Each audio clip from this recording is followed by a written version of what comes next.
Video number 8 in our series of educational videos to instruct the people on the science of government and thereby learn how to have government by consent. This video is entitled Second Amendment. A well-regulated militia being necessary to the security of a free state, the right of the people to keep and bear arms shall not be infringed.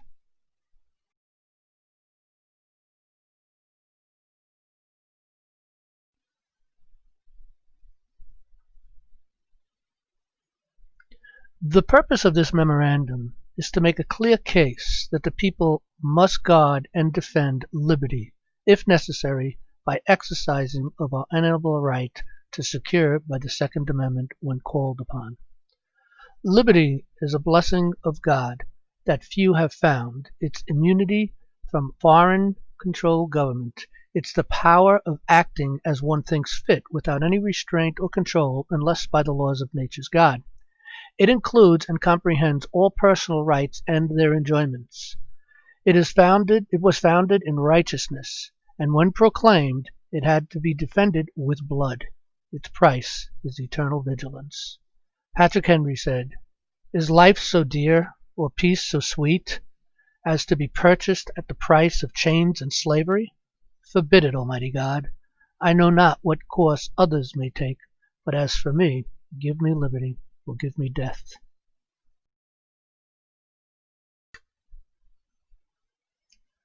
God warned us that we wrestle not against flesh and blood, but against principalities, against powers, against the rulers of the darkness of this world, against spiritual wickedness in high places. Wherefore, take on the whole armor of God, that ye may be able to withstand in the evil day, and having done all, to stand. Ephesians chapter 6, 11-13.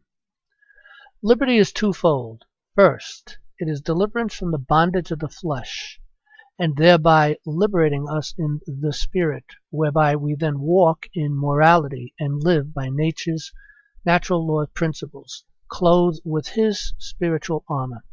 Second, it is political liberty from the tyrants of this world, whereas the latter is not possible without the former. And as God commanded Israel to be armed and drive their enemies away, we too must bear the earthly armor to drive our enemies away.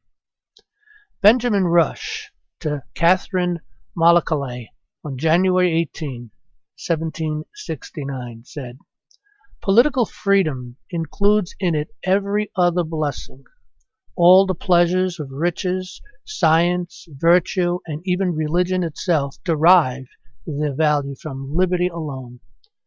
No wonder, therefore, wise and prudent legislators have in all ages been held in such great veneration, and no wonder, too, those illustrious souls who have employed their pens and sacrificed their lives in defense of liberty have met with such universal applause. Their reputations, like some majestic river, which enlarges and widens as it approaches its parent ocean, shall become greater and greater through every age, and outlive the ruins of the world itself." The rulers of this world tell us that in order to be free and secure, it is necessary for us to give up our arms and trust them with our security and safety. But history has shown us that necessity is the plea for every infringement of human freedom. It is the argument of tyrants. It is the creed of the slaves. As Benjamin Franklin said, "They that can give up essential liberty to obtain a little temporary safety deserves neither liberty nor safety."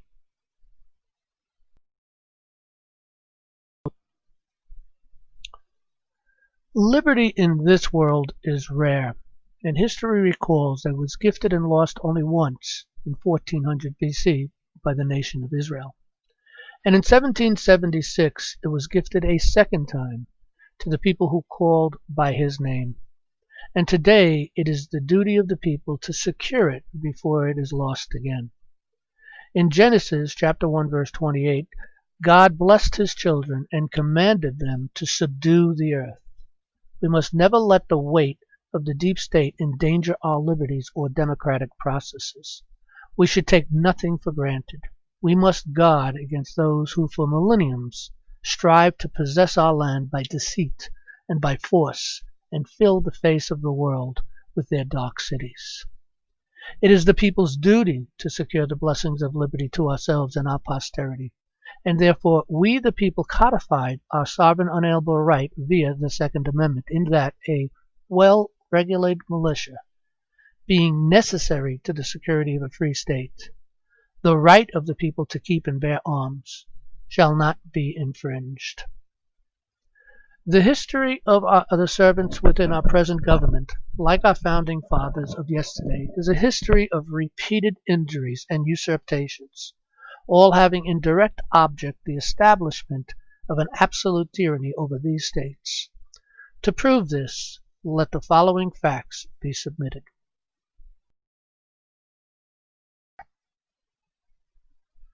On September 25, 2013, in an act of war against the unalienable rights of the people protected by the Second Amendment, against the will of we the people, and without our consent, Secretary of State John Kerry committed treason by covertly signing the United Nations Arms Treaty, thereby surrendering the people's unalienable rights protected by the Second Amendment to foreign powers, inimical to liberty. On September 24, 2014, while addressing the UN General Assembly concerning the United Nations Arms Trade Treaty in an act of war against the unalienable rights of the people protected by the Amendment 2, against the will of the people, President Obama said, all nations must meet their responsibility to observe and enforce international norms, thereby covertly yielding his oath of office to foreign powers. On December 24, 2014, Christmas Eve, the United Nations Arms Trade Treaty covertly became binding on all nations that have ratified, signed by John Kerry. Under fiction of law, the treaty provides the basis for additional gun regulations in America under the guise of necessity.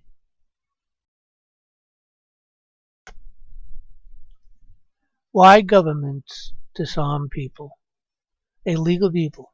The following statistics were reported in the September 11, 1999 issue of The Economist magazine, page 7, titled A League of Evil. 1915-1917, Ottoman Turkey banned gun possession and then targeted Armenians, mostly Christian, and killed 1.5 million people. 1929 to 1945, Soviet Union banned gun possession and then targeted political opponents and farming communities, killing 20 million people. 1933 to 1945, Nazi Germany and occupied Europe banned gun possession and then targeted political opponents, Jews, Gypsies, and critics, killing 20 million people.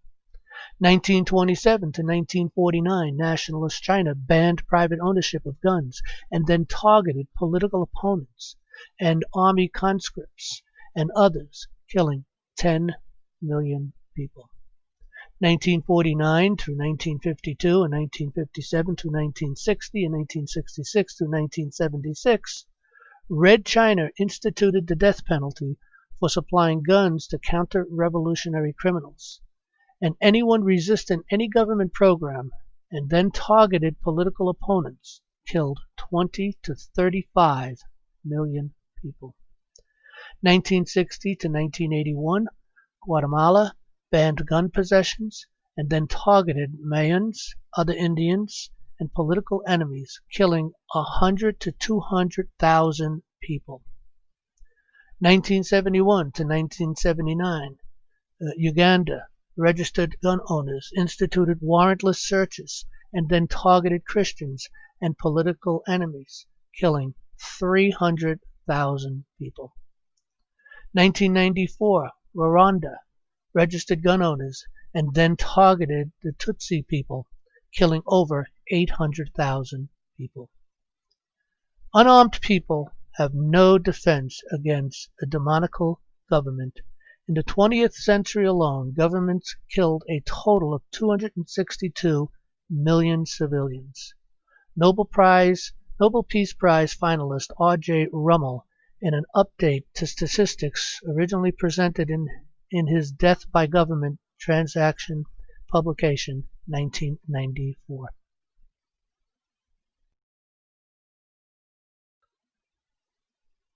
Who are the militia? George Mason, in his address to Virginia Ratifying Convention, June 4, 1788, said, "I ask, who are the militia? They consist now of the whole people, except a few officers." George Mason, Virginia Declaration of Rights, June 12, 1776. That a well-regulated militia, composed of the body of the people trained to arms, is the proper, natural, and safe defense of a free state. New York State Constitution, Article 12, Section 1. The defense and protection of the state and of the United States is the obligations of all persons within the state. The legislator shall provide for the discharge of this obligation and for the maintenance and regulation of an organized militia. Richard Henry Lee, Federal Farmer, number 18, January 25, 1788. A militia, when properly formed, is in fact the people themselves, and include, according to the past and general usage of the states, all men capable of bearing arms. To preserve liberty, it is essential that the whole body of the people always possess arms and be taught alike, especially when young, how to use them. Richard Henry Lee, Gazette, Charleston, September 8, 1788. No free government was ever founded or ever preserved its liberty without uniting the characters of the citizen and soldiers in those destined for the defense of the state. Such area, well-regulated militia, composed of freeholders, citizens, and husbandmen, who take up arms to preserve their property as individuals and their rights as free men. James Madison, First Annals of Congress, 434, June 8, 1789. The rights of the people to keep and bear arms shall not be infringed. A well-regulated militia composed of the body of the people, trained to arms, is the best and most natural defense of a free country.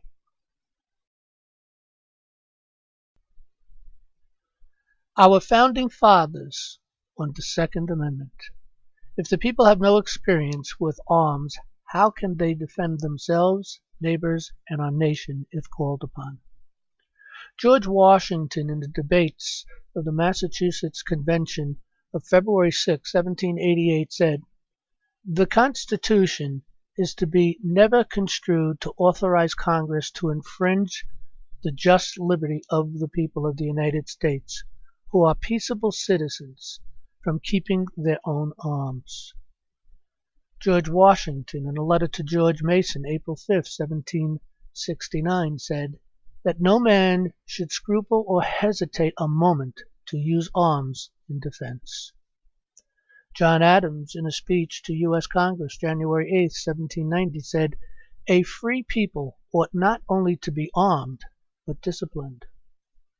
Thomas Jefferson, Virginia Constitution, Draft Number 1, 1776, stated, "No free man shall ever be debarred of use of arms." Thomas Jefferson, in a letter to James Madison, January 30, 1787, said, "I prefer dangerous freedom over peaceful slavery." And Thomas Jefferson, in a letter to James Madison, December 20, 1787, said, "What country can preserve its liberty if their rulers are not warned from time to time that their people preserve the spirit of resistance? Let them take arms."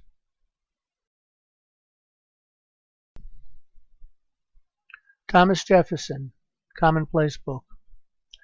The laws that forbid the carrying of arms are laws of such is of a nature they disarm only those who are neither inclined nor determined to commit crimes.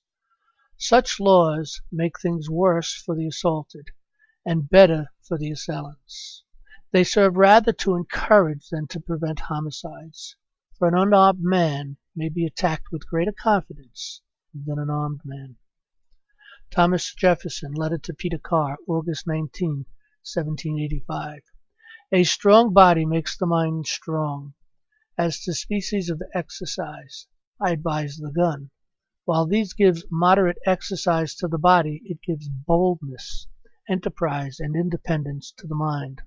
Let your gun, therefore, be your constant companion of your walks. Thomas Jefferson, letter to John Cartwright, 5th of June, 1824. The Constitution of most of our states and the United States assert that all power is inherent in the people, that they may exercise it by themselves, that it is their right and duty to be at all times armed.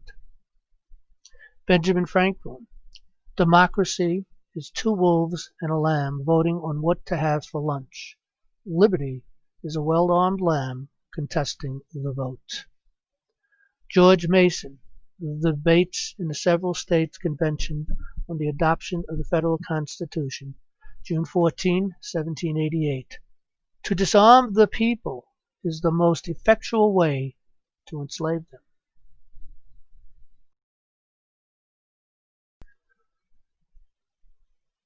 Noah Webster, An Examination of the Leading Principles of the Federal Constitution, October 10, 1787.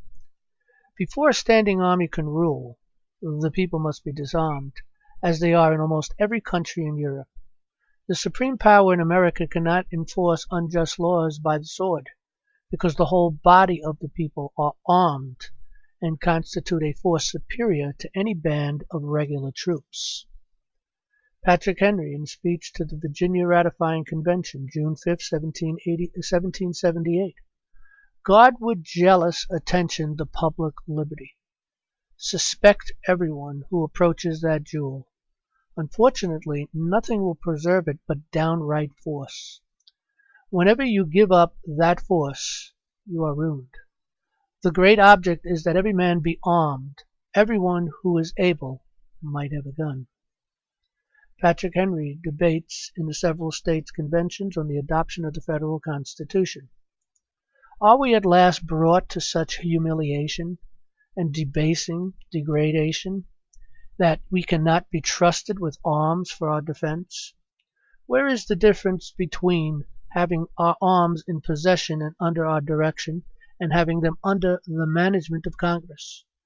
If our defense be the real object of having those arms, in whose hands can they be trusted with more propriety or equal safety to us as in our own hands? George Tucker, Blackstone Commentaries, in the Laws of England, 1803. This may be considered as the true palindrome of liberty. The right of self-defense is the first law of nature. In most governments, it has been the study of rulers to confine this right within the narrowest limits possible. Wherever standing armies are kept up, and the right of the people to keep and bear arms is, under any color or pretext whatsoever, liberty, if not already annihilated, is on the brink of destruction.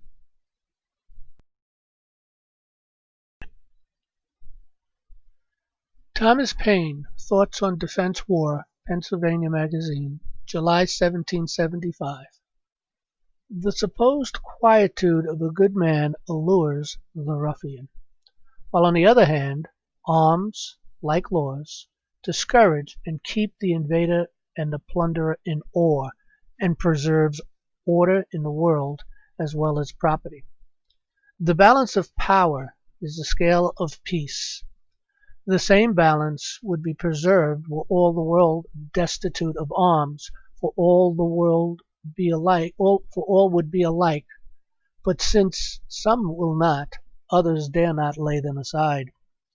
And while a single nation refuses to lay them down, it is proper that all should keep them up.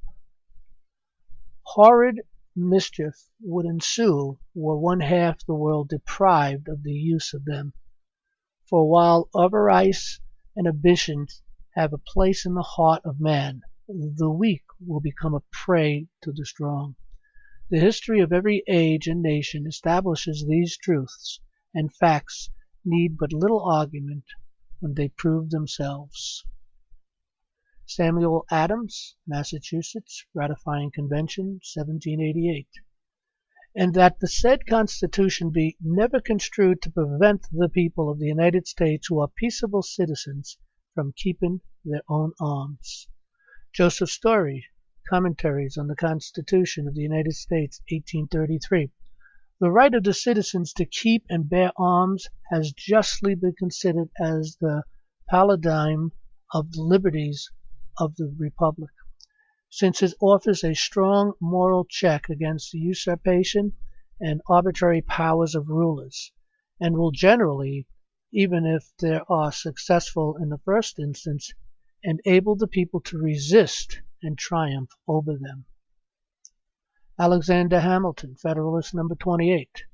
If the representatives of the people betray their constituents, there is then no resource left but in the exertion of that original right of self-defense, which is paramount to all positive forms of governments, and which against the usurpation of the national rulers may be exerted with infinitely better prospects of success than against those of the rulers of an individual state.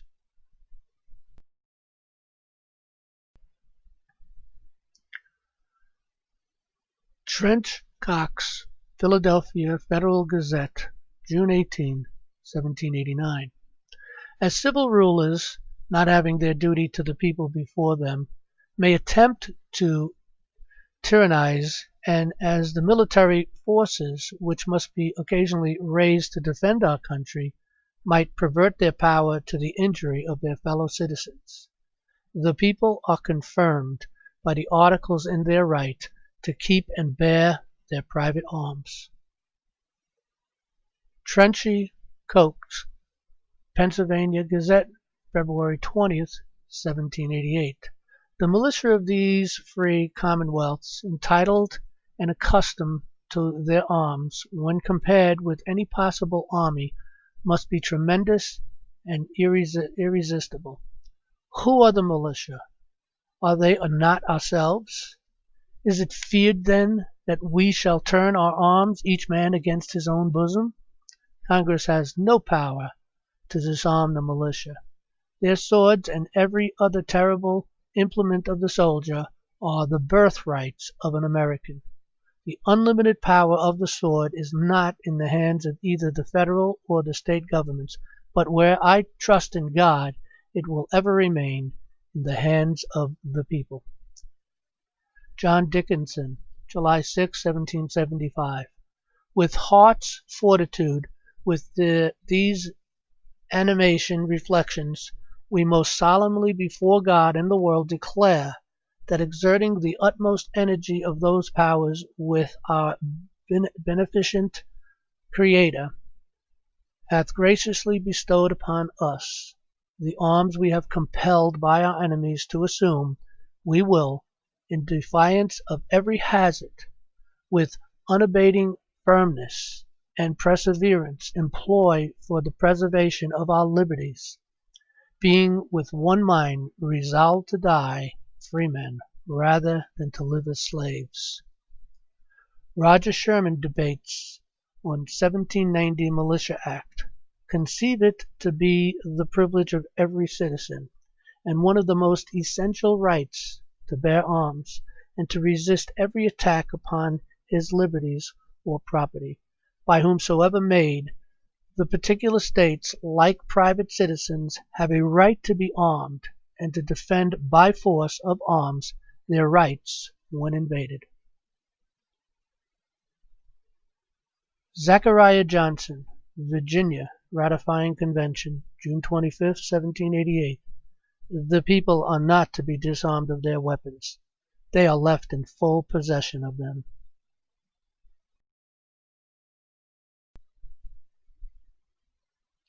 Report of the Subcommittee on the Constitution of the Committees on the Judiciary, United States Senate 97th Congress, Second Session, February 1982. The conclusion is thus inescapable that the history, concept, and wording of the Second Amendment to the Constitution of the United States, as well as its interpretation by every major commentator and court in the first half century after its ratification, indicates that what is protected is an individual's right of a private citizen to own and carry firearms in a peaceful manner. Stephen P. Halcock, That Every Man Be Armed, The Evolution of a Constitutional Right, 2013. In recent years, it has been suggested that the Second Amendment protects the collective right of the states to maintain militias, while it does not protect the right of the people to keep and bear arms.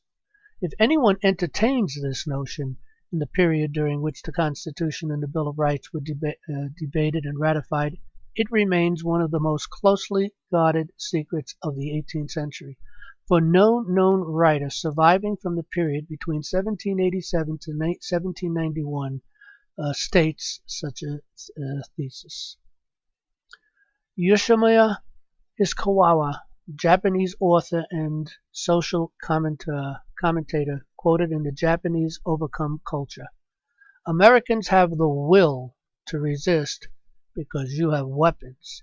If you don't have a gun, freedom of speech has no power. Robert Anson, 1949. Whether the authorities be invaders or merely local tyrants, the effect of such laws, gun control, is to place the individual at the mercy of the state, unable to resist.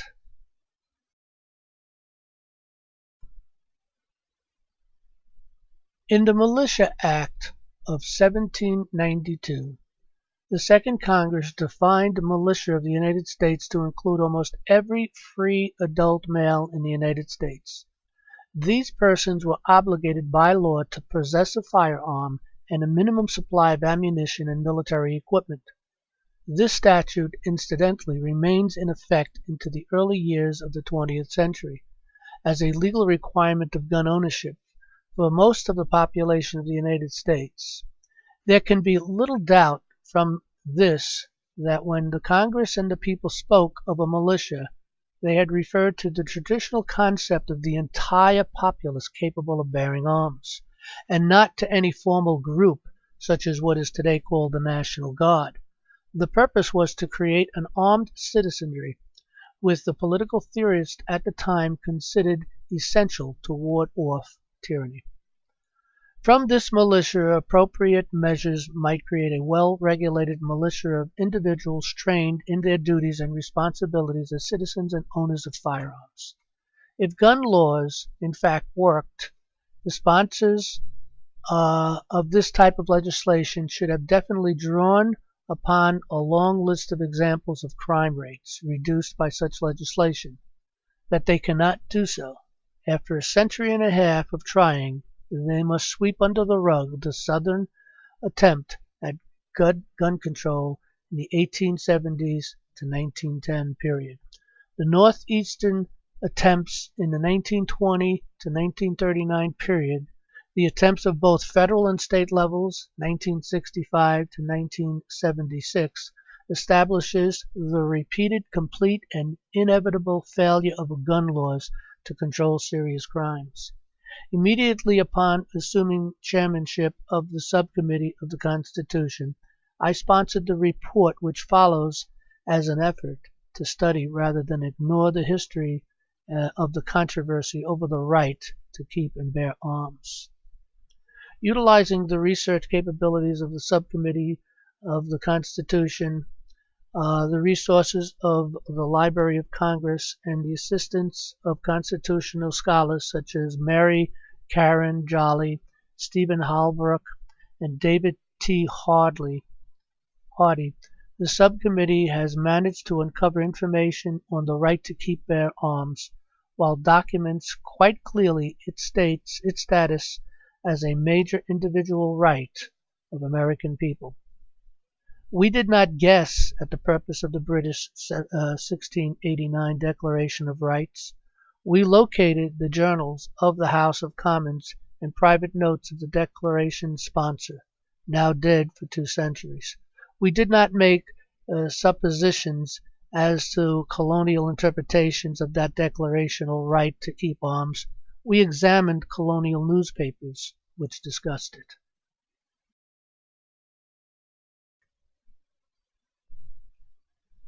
Senator Orrin Hatch, January 20th, 1982, in a preface to the report of the Subcommittee on the Constitution of the Committee on the Judiciary, United States Senate 97th Congress, Second Session, February 1982. We did not speculate as to the intent of the framers of the Second Amendment. We examined James Madison's drafts for it, his handwritten outlines of speeches upon the Bill's rights, and discussions of the Second Amendment by early scholars who were personal friends of Madison, Jefferson, and Washington, and wrote while these were still alive. What the Subcommittee on the Constitution uncovered was clear and long lost proof that the Second Amendment of our Constitution was intended as an individual right of the American citizen to keep and bear arms in a peaceful manner for protection of himself, his family, and his freedoms. Alan Dershowitz, Harvard law professor, quoted in Capitalism magazine article, "The Second Amendment Strikes Back." Those who are trying to read the Second Amendment out of the Constitution by claiming that it is not an individual right or that it's too much of a safety hazard are courting disaster by encouraging others to use the same means to eliminate portions of the Constitution that they don't like. U.S. Department of Justice, Office of Justice Program, Urban Delinquency and Substance Abuse Research Summary, page 18, March 1994. 74% of the illegal gun owners commit secret crimes, 24% commit gun crimes, and 41% use drugs. Boys who own legal firearms, however, have much lower rates of delinquency and drug use and are even slightly less delinquent than non-gun owners of gun. The socialization into gun ownership is also vastly different for legal and illegal gun owners. Those who own legal guns have fathers who own guns for sport and hunting.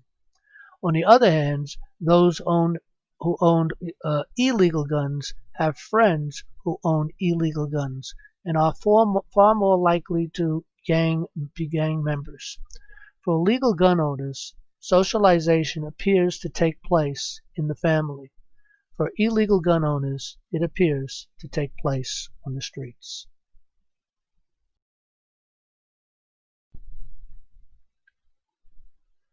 Both oligarch and tyrants mistrust the people and therefore deprive them of arms. Aristotle. U.S. District Judge Sam R. Cummings, Memorandum Opinion in the United States of America versus Timothy Joe Emerson, March 30th, 1999. A historical examination of the rights to bear arms from English antecedents to the drafting of the Second Amendment bears proof that the right to bear arms has constantly been and should still be construed as an individual right. Colin Greenwood, in a study, Firearms Control, 1972. No matter how one approaches the figures, one is forced to the rather startling conclusion that the use of firearms in crimes was very much less where there were no controls of any sort, and when anyone convicted criminal or lunatic could buy any type of firearm without restriction. Half a century of strict controls on pistols has ended perversely with a far greater use of this weapon in a crime than ever before. John R. Bolton, as the United States Undersecretary for Arms Control and International Security, urged the United Nations in 2001 to recognize how an oppressed non-state group defending itself from a genocidal government will need readily access to firearms. Mr. Bolton may have been the first U.S. official in modern history to argue before the UN that private citizens might need to be armed against their own killer government. Governments have murdered 4 times as many civilians as were killed in all their international and domestic wars combined. How could governments kill so many people? The governments had the power. The people, the victims, were unable to resist because the people, or the victims, were unarmed. History clearly teaches that every government that moves towards gun control ends up killing the people who disagree with it. Disarmed people are neither free nor safe. Rather, they become the criminal's prey and the tyrant's playthings. When people are defenseless and their government goes rogue, thousands and millions of innocents die.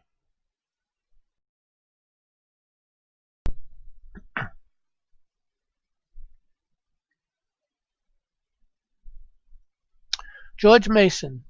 When the resolution of enslaving Americans was formed in Great Britain, the British Parliament was advised by an artful man, Sir Henry Keith, who was governor of Pennsylvania, to disarm the people, that it was best and most effectual way to enslave them, but that they should not do it openly, but weaken them and let them sink gradually by totally disusing and neglecting the militia. Noah Webster, before a standing army can rule the people, must be disarmed, as they are in almost every kingdom in Europe. The supreme power in America cannot enforce unjust laws by the sword, because the whole people are armed and constitute a force superior to any band of regular troops. Mao Zedong. Every communist must grasp this truth. Political power grows out of the barrel of a gun. Hitler. The most foolish mistake we could possibly make would be to permit the conquered Eastern peoples to have arms. History teaches that all conquerors who have allowed their subject races to carry arms have prepared their own downfall by doing so. In a radio interview with Walton and Johnson, January 17, 2013, Ron Paul said, "They will come with their guns to take our guns." In 1962, President John F. Kennedy said, "Those who make peaceful revolutions impossible will make violent revolutions inevitable." He went on to say, "Today we need a nation of Minutemen, citizens who are not only prepared to take up arms, but citizens who regard the preservation of freedom as a basic purpose of their daily life, and who are willing to consciously work and sacrifice for that freedom."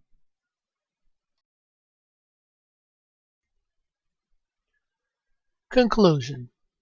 The Second Amendment is an unalienable right and therefore cannot be legislated or voted away and can never be denied the people. To try would be an act of war against the people. Furthermore, our founding fathers experienced the full danger of tyrants, and thereby their intention concerning the Second Amendment also cannot be denied. Clearly in this world, the right to defend ourselves against the dark forces in this world is a necessity. We read in Ephesians chapter 6, verses 10 through 13, "Finally, my brethren, be strong in the Lord and in the power of his might. Put on the whole armor of God, that ye may be able to stand against the wiles of the devil. For we wrestle not against flesh and blood, but against principalities, against the powers, against the rulers of the darkness of this world, against spiritual wickedness in high places. Wherefore, take unto you the whole armor of God, that ye may be able to withstand in the evil day, and having done all, to stand."